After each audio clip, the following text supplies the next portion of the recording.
Hi, everyone. I want to welcome you to the Linus Pauling Institute's webinar series. For those of you who don't know my face, I'm Dr. Emily Ho.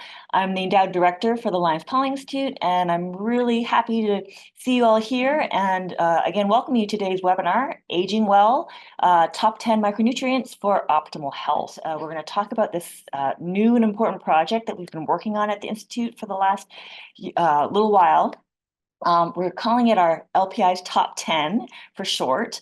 And today's webinar is going to preview some of those materials that we have created and have an opportunity for you to ask questions and interact with some of our experts in vitamins and minerals at the Institute. So what I'm going to do for the next 10-15 minutes is kind of outline some of the micronutrients, especially as you are getting older, that you really should pay some closer attention to. Here at the Institute, we understand that we need to be more proactive in our health rather than reactive to really truly improve the health of the nation and the world. We also know that in less than 10 years, the number of older adults is projected to increase by 18 million people. That means that fairly soon, the number of people projected to be over the age of 65 is going to be 1 in 5 Americans. And we call this aging tsunami. This will have a massive impact on our health in the nation. This aging tsunami is going to cause all of these leading causes of death and disability to potentially skyrocket and has the potential to totally overwhelm our healthcare system. So we, again, really need to think about being proactive rather than reactive. Think about health care rather than sick care. And there's a critical need to help our population find these solutions to optimize our health now. And we at the Institute, as many of you know, strongly believe that our nutrition is really key to helping with our health span. So the term health span here at the Institute is something that we've talked about for a long time. Dr. Pauling, many decades ago, published this book, How to Live Longer and Feel Better. And that's really the essence of what we're trying to do here at the Institute. It's not just living longer. It's not just putting more years to your life. It's putting more life into your years. And how do we optimize your years so you can live the highest quality of life for the longest period of time. So again, it's your health span that we're trying to improve, not just your lifespan. And again, it's very clear that our nutrition is a big part of improving our health span. So we know that too many calories can be a big issue in terms of our health, but I also want to strongly emphasize is that the quality and your diet quality also matters. There's been a lot of research that's been able to show that a high quality diet is also very well associated with healthy aging. There's this term, called the Healthy Eating Index, which is a measure of diet quality that the USDA and the Dietary Guidelines for America has put together to assess how well foods and dietary patterns align with the key recommendations, and puts it almost more of a numerical value to a high quality diet. And it's very clear that people that eat a higher quality diet or have a higher score of this healthy eating index have better health span. There's a decrease in disease, lower mortality, and a lot of other positive health outcomes. And what I want to talk a little bit more in detail about is, what is a high quality diet? So most of the components of this score are contributed by diet patterns, including things like fruits and vegetables, higher whole grains, inclusion of dairy products as well. And this is a slide that demonstrates how we are doing in the US. And the elliptical circles are where we recommend in terms of dietary guidelines for vegetables or whole grains. And you can see the purple dots are where we're at for either younger adults and older adults on the right. And you can see in almost every case, we are not doing a great job in terms of meeting the recommended intake levels for things like our vegetables. In terms of grains, total grains we do fine, but the whole grains that have that higher diet quality are not being met. And what does this mean when you're not consuming a high quality, healthy diet? A big part of a high quality diet are those micronutrients, so the vitamins and minerals that our bodies need to function. And this is another graph that shows the percentage of the population that are not meeting the requirements for these various micronutrients. And you can see there are red bars all over the place in terms of not meeting what we need to support health. And again, this high quality diet is not being consumed. But even with a high quality diet, there isn't absolute assurance that you're meeting these needs of certain vitamins and minerals. And this is especially comes true as we get older.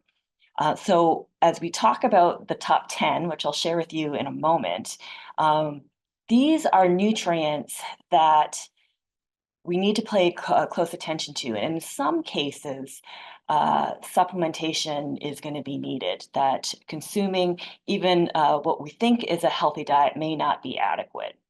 So overall, what the Linus Pauling Institute is recommending is you need to create a nutrient-rich diet that is high in these micronutrients.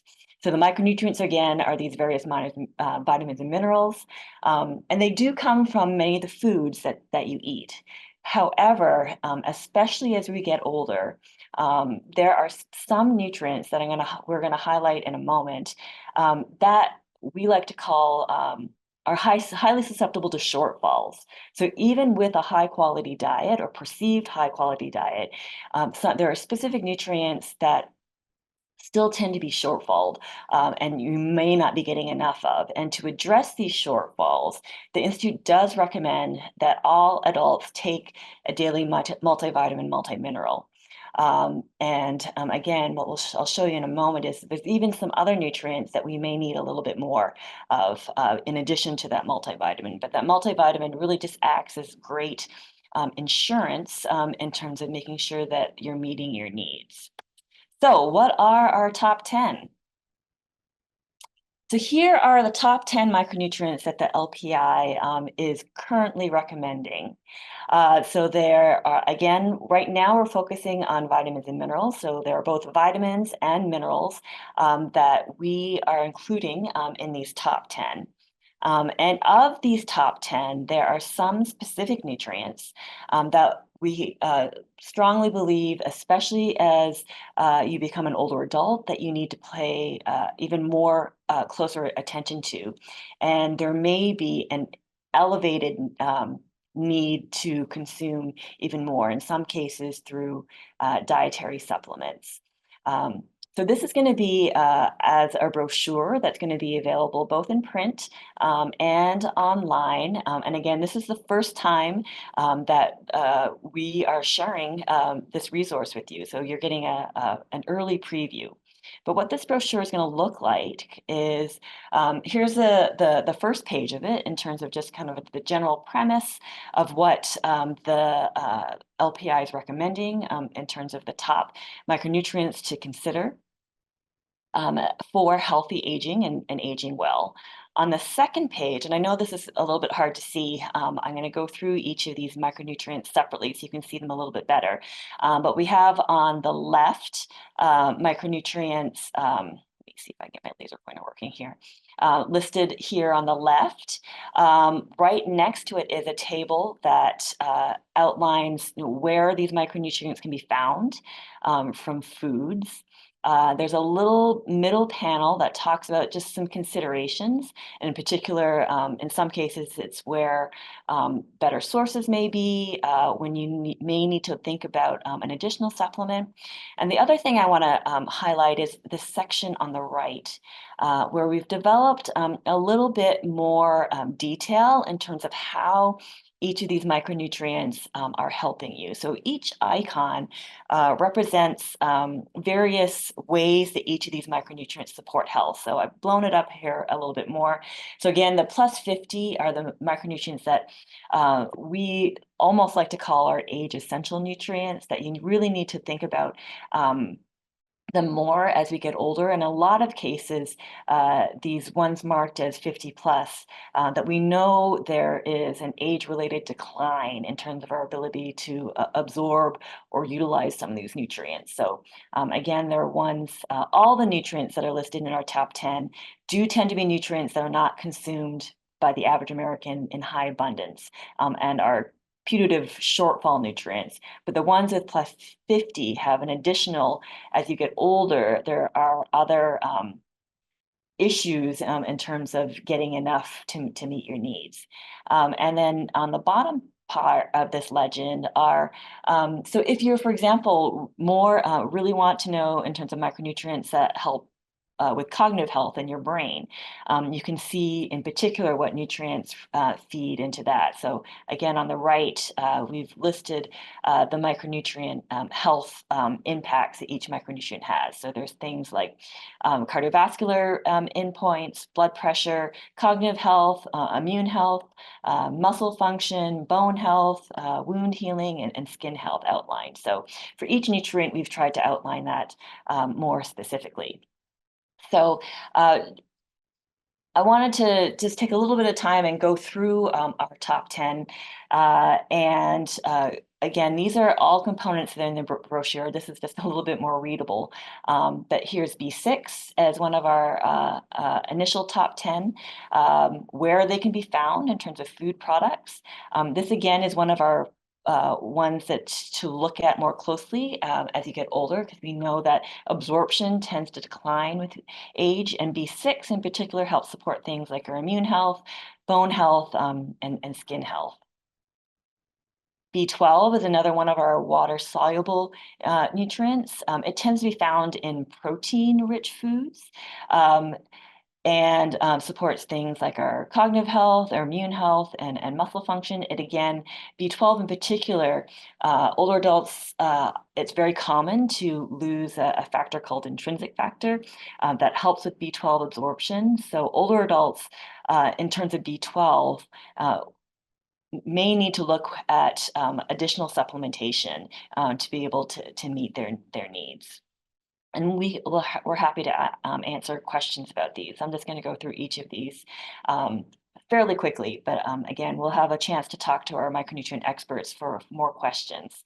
Vitamin C, one of Linus Pauling's favorites, again, found in various foods, like our oranges, citrus fruits, but it's found in other foods as well. Here are the impacts that vitamin C has, and you can see there's many, from immune health, bone health, immune systems, wound healing. And again, this is something that we are also recommending to look at with closer attention for older adults. And in this case, our vitamin C recommendation is quite a bit higher than the current RDA. Vitamin D is also one that in particular needs to be looked at as we get older. I know here in Oregon and many parts of the world, getting enough vitamin D is difficult because of reduced exposure to sunlight. In terms of food products, it is found in fatty fishes, dairy products, some mushrooms as well. Vitamin D is most well known in terms of its impacts on immunity and bone health, but it also has impacts on things like your brain and skin health as well. And we have one of our vitamin D experts here with us today that we can talk more. Speaking of other experts, we also have our goddess of vitamin E with us here today to talk about vitamin E. Vitamin E is, again, one of those nutrients that tends to be, when you look across the US, consumed. The number of people not consuming the RDA is extremely high. Food sources and can also be found in supplements. we can ask some questions of Dr. Traber in terms of form of vitamin E supplements, because there's a lot of confusion there as well. But again, vitamin E supports a lot of different things: cognition, immune health, skin health, wound healing. So again, it's a nutrient that's not well consumed, but important for a lot of different functions related to healthy aging. Vitamin K is another one of our fat-soluble ones that we also have added to our top 10. It tends to be found in green leafy vegetables, but some other products as well. It's known to be involved in blood clotting, so very important in wound healing, also very important in bone health and muscle function as well. Calcium is one that works hand in hand with vitamin D. And here for calcium, there are several recommendations depending on whether you are male or female, and your age as well. Calcium is one of the few nutrients that the current RDAs do have an age-related a recommendation.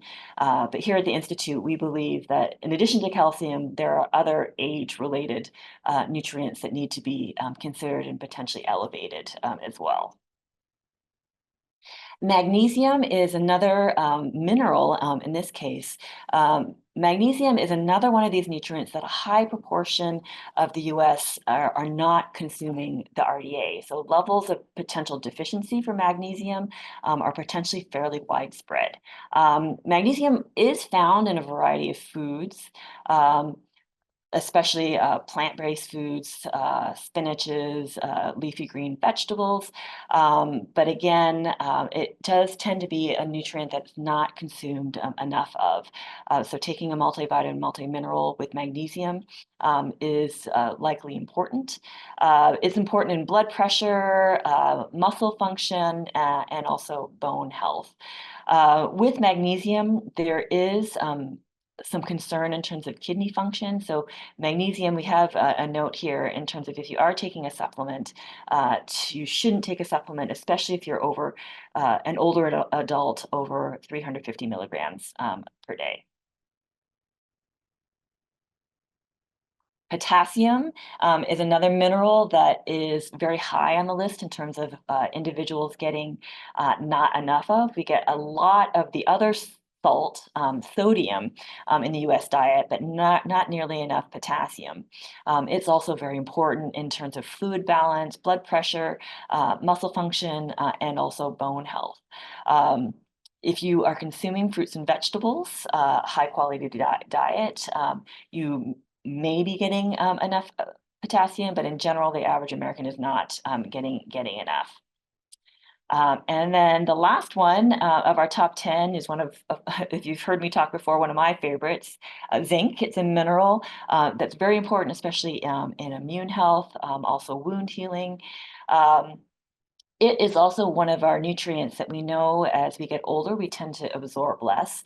So again, one of the nutrients that we are recommending to pay close attention to, especially if you are an older adult.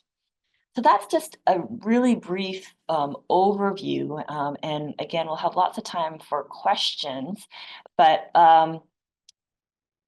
bottom line is we know that nutrition makes a difference. And at Institute, we are trying to help as best we can provide the science and the education to help individuals live longer, better. And before I open up the panel, I did want to just give a good shout out. So in addition to our team here at the Institute, we've had many people contribute. In particular, I want to highlight Dusty Linnell, who is a faculty in extension that really helps us with these materials right from the very beginning. And then we had a small army of other partners to help review some of this information as well to ensure that the quality of our resource information is up to the standards of Linus Pauling. I also want to thank our funding sources. The brochure and the materials were supported by an educational grant from Haleon and also the Watley Charitable Trust. When the webinar is over, the current version of the top 10 brochure that you just saw will be sent to you digitally. And this is an exclusive for all of you who have registered for the webinar. And it's not quite public yet, but it will be soon. Okay, so next I want to introduce our esteemed panelists. So your first esteemed panelist is myself. You've already heard from me, but in addition to being the LPI director, I am a professor in nutrition. As I'd mentioned, I have a lot of expertise in minerals like zinc, but I've also taught micronutrients. I don't know if any of my former students are in the audience, but I've taught micronutrient classes for the last couple decades. Our second panelist is Dr. Maret Traber. She's the Ava Helen Pauling Professor of Nutrition at the Linus Pauling Institute. And I've already mentioned, Dr. Traber is our goddess of vitamin E and can answer questions related to vitamin E, also vitamin K, but many of the vitamins as well. Third member of our panel is Dr. Adrian Fritz Gombart. He is the Helen Rumble Professor for Micronutrient Research at the Institute. And Dr. Gombart is our expert on vitamin D and micronutrients in immune function. He also has some expertise in gut health and the microbiome. And the fourth member is Dr. Alex Michels, who you've also seen at other webinars, and he is the Institute's vitamin C expert. So welcome to all of you. So let me get situated here a little bit.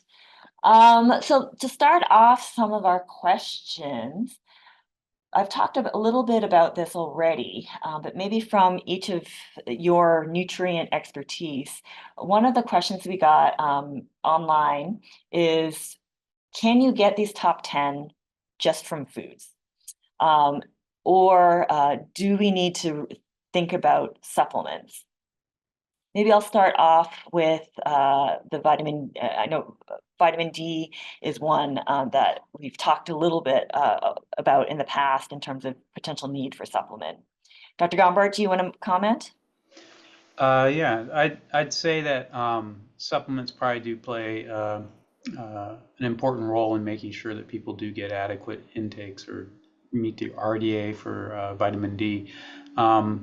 As was noted in the talk, there are some sources of vitamin D from foods, particularly from fatty fishes like salmon, and there's some fortification of dairy products, but it's at a fairly low amount. You have to take in a fair amount of the dairy products to get adequate intakes of vitamin D. Mushrooms, they're a source, but mushrooms need to be exposed to ultraviolet rays for them to actually have vitamin D as part of their makeup, because if they're not exposed to the ultraviolet rays, you don't get the conversion of the cholesterol molecule in the mushroom to the vitamin D form. But yeah, so supplements are a good way to maintain the levels, especially throughout the year if you're not getting much sun exposure. What about worries about toxicity? It's fairly rare. You'd have to take very high doses of the supplement to reach toxicity, and you'd have to reach serum levels around 150 nanogram per mil or more, which if you're just taking your multivitamin and perhaps an additional supplement of a couple thousand IU per day, you're not going to, you wouldn't have an issue with that. There are some rare medical conditions that can predispose you to issues, but that would, again, it's not that common. Thank you. Dr. Traber, thoughts on vitamin E? Well, I would say that the foods that are really rich in vitamin E are not very popular. Nuts, seeds, somehow people want to eat chips and crackers. And so olive oil is one of the good sources, but again, it's not a very popular in the United States. It's much more so in Europe. I think vitamin E, probably the easiest thing to do is to take a multivitamin. And that way you're sure you get the RDA for vitamin E, it stuns me that 96% of women don't get adequate intake of vitamin E, probably because they're worried about fat and people just don't like to crunch on nuts. But I recommend almonds and hazelnuts. And thinking about supplements, does a normal multivitamin contain enough vitamin E? What do people need to kind of be aware of in terms of choosing a supplement? So basically, the multivitamin should have all of the vitamins, and particularly vitamin E and vitamin K are the ones you should read the label and make sure that your vitamin has that in it. From my perspective, there are some supplements that have only vitamin E. So you probably have seen the 400 IU on the shelf. And those bigger supplements are probably useful for people who are concerned about brain health, like Alzheimer's or fatty liver disease, or maybe even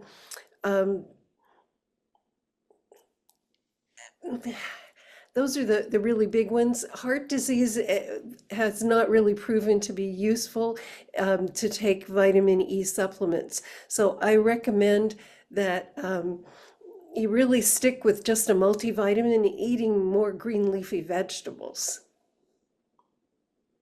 All right, Dr. Michels, vitamin C. Obviously an interest of the Institute, and is one of the ones that we're probably most divergent from the regular RDA in terms of our recommendation. Yeah, our recommendation for general adults or all adults is at least 400 milligrams of vitamin C. And that's not impossible to reach with food alone, but it's hard. And so, you eat a variety of fruits and vegetables, you may get 400, but usually we say it's probably better to add a multivitamin on top of that just to make sure.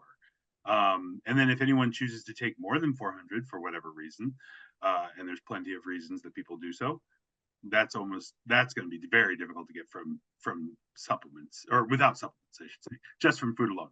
So unless you're eating a diet of bell peppers and kiwi, you probably want to stick with a supplement. Yeah, and I think one of a lot of these top 10 nutrients, if you did eat a great diet, there's still, like I said, some shortfalls. We've published a study fairly recently looking at the power of multivitamin, multiminerals. And one of the things that we found in that study was a larger proportion of our healthy population had shortfalls despite potentially thinking that they had an adequate diet. Yeah, there was a recent paper about looking at the impact of plant-based proteins. So people who go heavily into plant-based proteins even have deficiencies. They're thinking they're eating the right thing because they're eating lots of plants, which is great, but then they wind up foregoing some other nutrients. So if you go too far in one direction, you're probably going to have some repercussions of that on the other end. And so I think that's where multivitamins certainly play a big role. Is it just covers a little bit of everything. I did see some other comments in terms of kind of needs of, speaking of plant-based, in terms of micronutrients for vegetarians. If you are majority plant-based or a strict vegan or vegetarian, I know there are some micronutrients that, regardless of age, that you may need to look a little bit more closely at. B12 is one. Zinc is also one that, because of a interaction with phytates that tend to be in vegetarian foods, that you may not absorb as much zinc. Are there any others that people may need to think about? Say vitamin D is one of those. Vegetarian and vegan populations tend to be a classic group that have inadequate levels of vitamin D. And that's because there really isn't a source of vitamin D in plants. There are the mushrooms, but again, if they're not exposed to the ultraviolet rays, they won't have significant amounts of vitamin D. So in that case, you do need to look for probably adding some sort of supplement to your diet. The one thing about mushrooms is the form is vitamin D2, which is different from the form that we make, which is vitamin D3. D2 tends to be a little less efficient at maintaining levels of vitamin D in the blood. But there are now sources of vitamin D3 from algae and lichens, which are processed to isolate vitamin D3 that can maybe meet the needs of folks who want to avoid animal products, because vitamin D3 is generally from lanolin from sheep's wool. So there are other sources now for vitamin D3, and it's probably, for those populations, it's probably good to consider using a supplement. I have some questions, both that are live and came from the pre-submitted questions around interactions among these micronutrients, both in terms of the top 10. Are there ones that work better together? Are there ones that maybe antagonize? All right, Dr. Traber. Well, I think famously, vitamin E works as an antioxidant, and when it gets oxidized, it gets reduced by vitamin C. So they work hand in hand, but you have to have both of them. So that's really a positive interaction.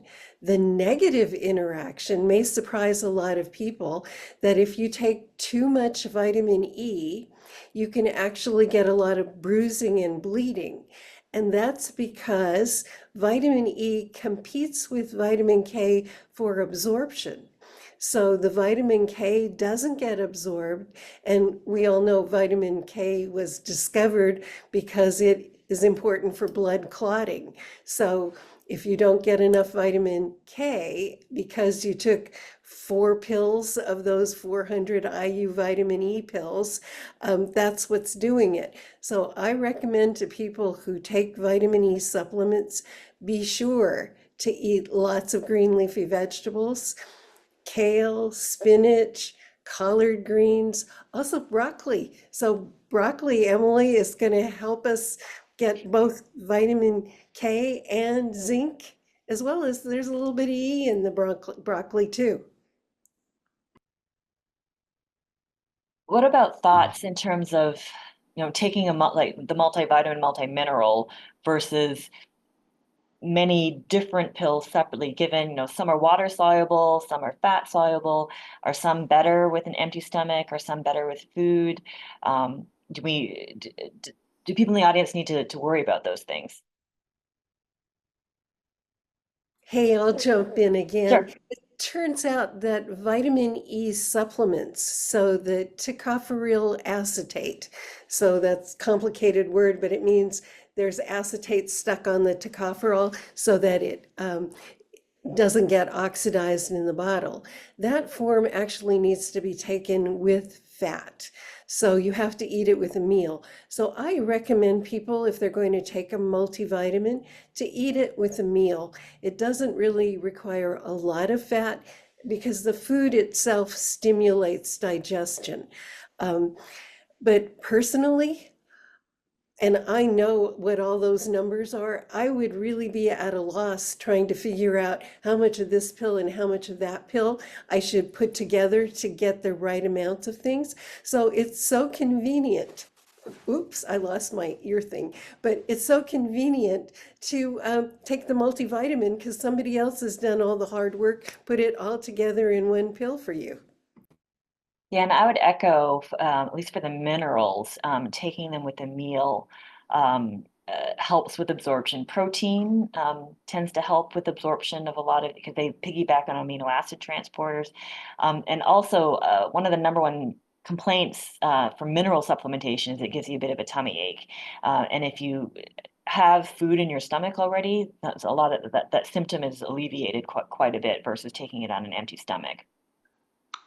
I just wanted to jump in on the interactions, the previous question. So vitamin D, it's important to also have calcium in your diet, because vitamin D is important for uptake of calcium, and that's the role it has in bone development. It's also, there's evidence that magnesium and vitamin D are important. Magnesium regulates magnesium's a cofactor for many of the enzymes involved in the metabolism of vitamin D, and there does seem to be some evidence that the two together are important. There's even been reported cases where magnesium deficiency look like vitamin D deficiency, and can be corrected with magnesium. And there's interest in vitamin K as well with vitamin D, because K is important for calcium uptake into bone, as well as preventing calcification of soft tissues like the heart and so forth. And maybe Dr. Traber can speak more about that. But anyway, those are important interactions. I'm seeing a lot of questions. Oh, sorry, go ahead. I had No, a couple comments about, one, the minerals. I think everybody needs to look at the label on your multivitamin, because some of the minerals are not represented very Yes. heavily. Magnesium can be one of those. Calcium is certainly one of those, and potassium is going to be another one of those, because they're just big. They're big molecules, and they're hard to fit into a multivitamin supplement. So, and sometimes the forms are not necessarily as bioavailable as you would like. So it just depends on what your goal is there. The other thing I was going to mention in terms of interactions, though, and it also kind of plays into timing also, and with or without food, is iron. And iron and vitamin C is a positive interaction. It helps boost the availability of iron, but everything else kind of inhibits the availability of iron. So you kind of want to separate out iron from everything else, including food. So when people take iron supplements, and not everybody needs iron supplements, but they want to take it as far away from food as they possibly can, but make sure you have the vitamin C. I guess speaking about iron, iron isn't one of our top 10. Do you want to comment a little bit about that? Yeah, iron is kind of, it's a bit of a double-edged sword. I mean, there's a lot of people who really need iron, and most of those people know that they need iron because they've gone to the doctor and they said, you have anemia, and you're not getting enough iron in your diet. And most of those are women who are menstruating. They just have the bleeding every month causes an iron deficiency. Most men and older adults don't need any iron unless a doctor tells you to take them. So we had iron as kind of a special mention in the top 10 brochure, but it's not necessarily needed for everyone. And then, like I said, you can take vitamin C and iron together to help boost iron bioavailability. But again, it should really only be done for people who need the iron. Everybody else who doesn't need the iron shouldn't be taking iron. We're worried about just overloading. So there are quite a few questions about form of these micronutrients and what form is best, or is there any differences? With vitamin C, there are the liposomal vitamin C's. In vitamin E, there's a question about D versus DL, synthetic versus natural form. Fritz, you talked about the plant versus the D3 versus other forms as well. Maybe I'll start with Dr. Traber and the vitamin E form question. So the difference between natural and synthetic vitamin E is natural is made by plants, synthetic is made in a chemical factory. In addition, the natural vitamin E is all right-handed. So there are 3 places in the molecule that could be right or left, and the natural is all right. Turns out that the synthetic, because it's made in a chemical plant instead of carefully by plants, you end up with half of it right-handed and half of it left-handed. And there's a protein in the body that only recognizes the right-handed form, or the D. Now, it turns out that vitamin pills that use synthetic have more of the alpha tocopherol present than if it was only natural. When you eat it, the liver protein, the tocopherol transfer protein, recognizes the right-handed, hangs on to that one, and puts it back in the blood. So for people who want to buy a supplement that has synthetic, I say, don't worry about it, because your body is smart and can figure it out and take only the stuff that it wants. And they put in extra of the synthetic, so it's adequate to meet the RDA.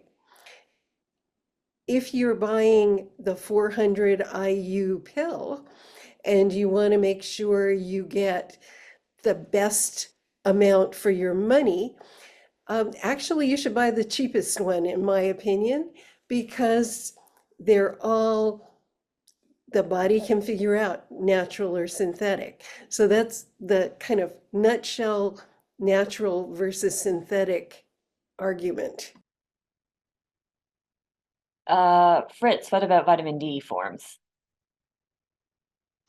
Well, I mean, I spoke about the D2 versus D3. Otherwise, I mean, D3 is generally synthesized in the same fashion that we do in our skin. You're taking the cholesterol molecule from the sheep's wool and the lanolin. You're exposing it to ultraviolet rays, just like your skin is when you go out in the sun, and that just cleaves a ring in the structure that leads to the formation of vitamin D3. And the same can be done with the algal substrate as well. And then it's purified. So, I mean, I have a hard time understanding natural versus synthetic. You're not really building it from the base. It's not necessarily natural, Yeah. but just the different But forms it's that just people it's see. just it's basically being synthesized in the same fashion that we synthesize it in our skin, and so it is coming from natural sources. What's used. And what about for vitamin C? Again, not necessarily synthetic versus natural, but the various forms of vitamin C that are out there. Is there a big difference in bioavailability? Honestly, no. I mean, at least from the perspective of the scientific literature, there may be small differences, but the differences are so minor they're not really relevant. Synthetic and natural is also a debate that occurs in the vitamin C community, and I can tell you it's a non-argument. It's kind of a myth. Natural vitamin C isn't any better than synthetic vitamin C. Now, where forms do come into play, and you can, I'm sure, comment on this, Emily, is the minerals. I think Right. the bioavailability of minerals is one of the different forms can make a big difference there. And big is a relative term as well, that in most cases, so for example, with the chelated forms that have amino acids or other ligands stuck on them to help improve absorption, there is evidence that they help improve absorption, but the difference is generally less than 10%. If you're someone that I was going to say magnesium. I think there's some evidence that magnesium forms do make a big difference. There's some that are like magnesium chloride and magnesium sulfate and oxide that aren't necessarily as bioavailable as other, and it's really low. Right. Yeah, For calcium and zinc, it's probably a less than 10% difference amongst between the forms. But again, if you're someone who's highly susceptible to deficiency, that 10% can make a big difference in terms of functional change as well.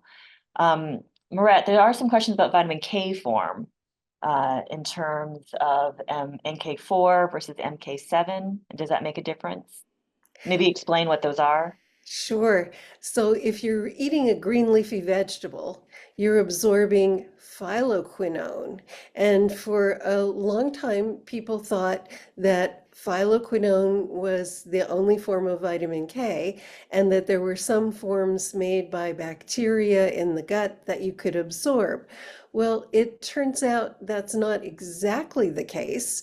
Vitamin K is my new favorite vitamin because vitamin K phyloquinone is taken up into the brain, converted into menaquinone 4, and most, like 90% of the vitamin K in the brain is menaquinone 4, and it's really important for regulating calcium. We don't know exactly what it's doing there, but since neurotransmission depends on calcium, we think it's really important. I like to joke that I could never get any of my graduate students to donate their brains for studies, but hey, so you asked about menaquinone 4 versus menaquinone 7. Well, menaquinone, the numbers mean how many isoprenoid units are in the tail. So vitamin K, menaquinone 4 has 4. Menaquinone 7 has 7, and it's made by bacteria. There are supplements you can buy that is menaquinone 7. We don't quite understand, but the menaquinone 7 remains in the circulation longer than menaquinone 4. It doesn't seem like it gets into the brain. Sarah Booth is really the world's expert on vitamin K bioavailability. And what she's and her group have shown is that irrespective of the form of vitamin K that you eat, the body turns it into menaquinone 4. So literally you're cutting off the tail and replacing it with geranyl pyrophosphate. And I just gave an hour-long lecture on this, and I could go on and on. So I'll stop there. But again, it is a really important vitamin. Eat your spinach because there are 17 different vitamins that are 17 different proteins that are vitamin K dependent that are looking for you to have enough vitamin K so they all work. Going back to vitamin E while I have you, there are a few more questions about form. In particular, things like the gamma, tocopherol forms, tocotrienols. Can you comment in terms of those as essential? Are they essential? What are they? Sure. So alpha tocopherol is vitamin E. We used to think of these other forms as vitamins or other forms of vitamin E, but now we know you can't convert gamma tocopherol or the tocotrienols into alpha tocopherol. It's interesting, the American diet has maybe 10 times more gamma tocopherol than alpha, and gamma tocopherol has an interesting property that it can actually detoxify reactive nitrogen species. So we've seen that in cigarette smokers.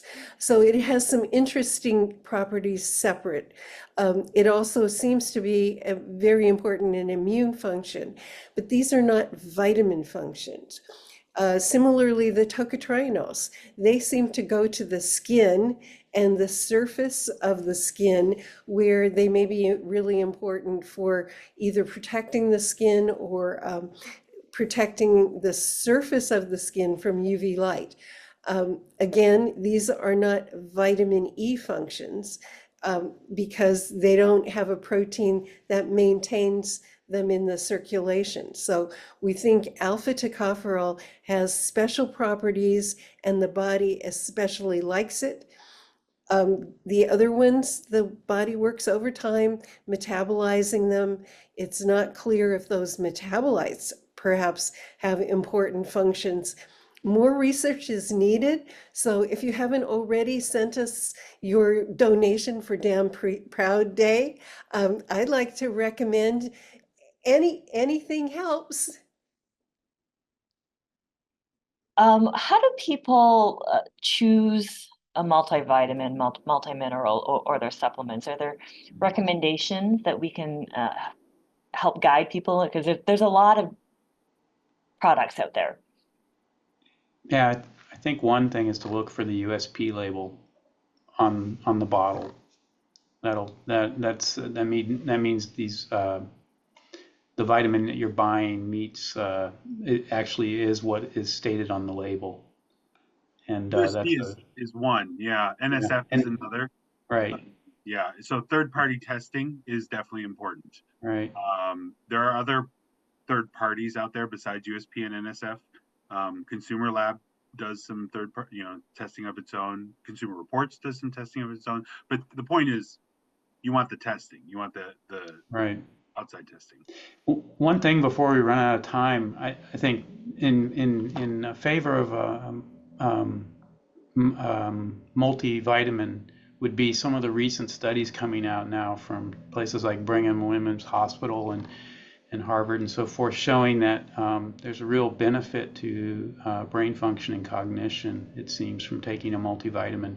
Because there has been news out there saying, oh, multivitamins do nothing. I think even Consumer Reports had a story out there several years ago saying they're useless.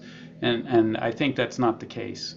And of course, we would all agree with that. But I think these studies that are coming out on cognition and brain function are of interest to a lot of people at this webinar, and these studies are very promising.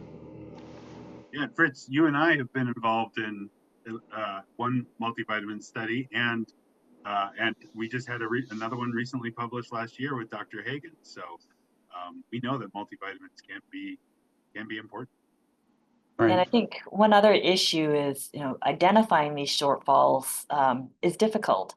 Not all of these micronutrients have a good medical test, or they're a test that's not commonly asked for or done. So the chances of a person in the US having a micronutrient shortfall is pretty high, and you don't know it. So taking a multivitamin, multimineral really is just an inexpensive insurance policy to ensure that you're getting what you need. One last question.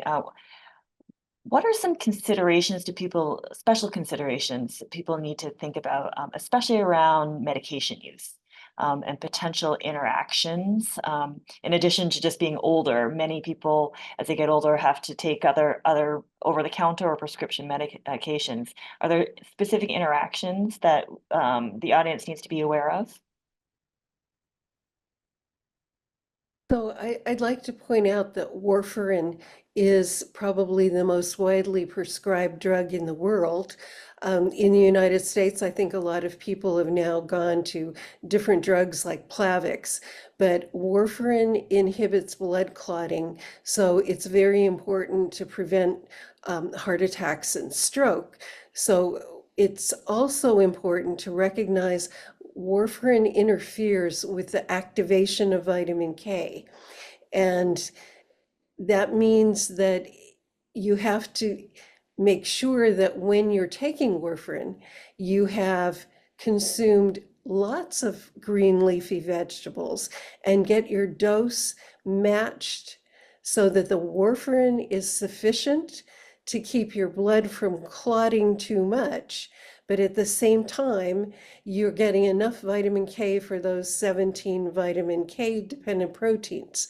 So it's especially important too, if you're taking warfarin, if you take vitamin E, you're much more likely to bleed and have big bruises.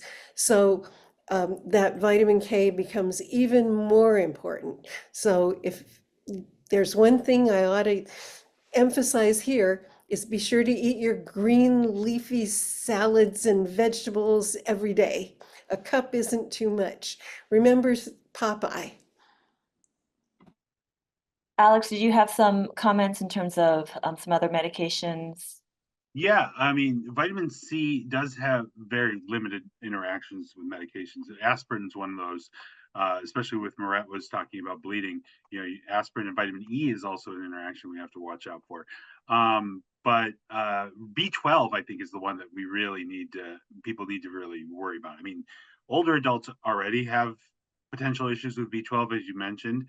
The normal, atrophic gastritis that occurs with with age can limit B12 availability, but metformin can interact with B12 and reduce its bioavailability. And the biggest one is antacids and proton pump inhibitors like omeprazole. These can limit vitamin. You need that stomach acid to get B12 out of your food and shuttle it safely to the small intestine where it can be absorbed. So people, who have double whammies, they're older and they're taking metformin, really need to, or they're vegetarian and they're taking a proton pump inhibitor or whatever. They really need to watch out. And I think, Fritz, are there some interactions with vitamin D in certain medications? Yeah, there's been concern with certain medications, perhaps limiting the levels of vitamin D in the blood, and these can be like anticonvulsants and perhaps drugs that affect absorption in the gut. But looking at some recent sort of meta-analyses of data, it's the evidence is not really strong out there that there needs to be that much concern. But one thing was I think atorvastatin, which affects cholesterol, may actually, it's been reported it can increase vitamin D levels, whereas taking vitamin D supplements may reduce atorvastatin levels in the blood. But in that case, it didn't seem to affect the cholesterol lowering activity of the drug. So while there may be certain concerns, it's probably something worth addressing with your physician if you do have those concerns and you're I will taking also medications. point out the Micronutrient Information Center has a resource called the Drug Nutrient Interaction. It's actually an app that you can get on both Google Play and the App Store. So if you search for LPI DNI, you'll find it. And it goes over quite a few of these topics in terms of drug nutrient interaction. So that's a great resource. I see we're over time. I did want to take a big thank you we still have a lot of questions I'm afraid we aren't able to get to, but as we have in the past, we'll try to address them in a different format through our newsletters or other things. But I want to thank our panel of experts for being here today. Your expertise is so invaluable. You can always reach out to the Institute as well for additional questions.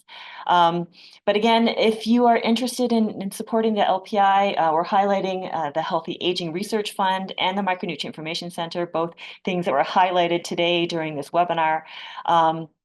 And with that, I'm just extremely thankful for all of you being here, your commitment to the Institute, and stay tuned for more programming in the future. So thanks for joining us, and we will see you next time.